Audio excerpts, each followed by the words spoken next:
Hi, my name is Adil. I'm a student working on a review board during the fall 2019 semester as part of the CANOSP program, and welcome to my second demo video. In my first video, I talked about how I was working on a review UI for XML files and Jupyter Notebooks files.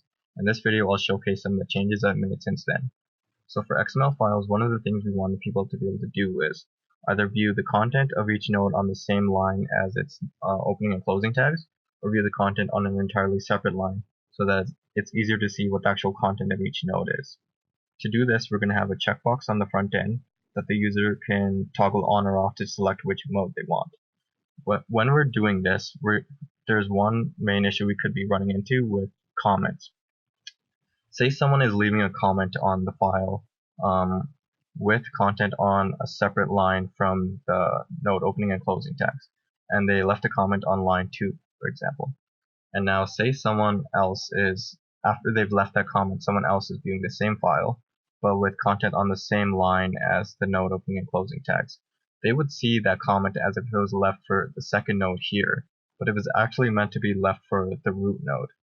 So in order to solve this issue, what we're doing is we're only showing comments that were made with the same option that you currently have selected. So if this is set to false, you'll only see comments that were left by people who had that setting set to false. And if it was set to true, then you'd only see comments left by people who had that set to true. So when people toggle this checkbox on or off, we need to reload this entire table from the server. And to do this, we're going to be using Ajax. But this is something that could be used by multiple review UIs in the future. So we wanted to do this in a maintainable and easy to extend way. So to do that, I made an Ajax function that lets you pass in whatever data you want to pass into the server, and it'll hit an endpoint with that data that you pass to it, and it'll automatically reload that table. So after this page loads, I'll do a quick demo of how that actually works. So originally in the file, there is only one line that's visible. And after 4 seconds, an Ajax request will be made to the server where it'll load new lines to replace in this table. And now you can see that there's 5 lines in this table after the Ajax request has been made.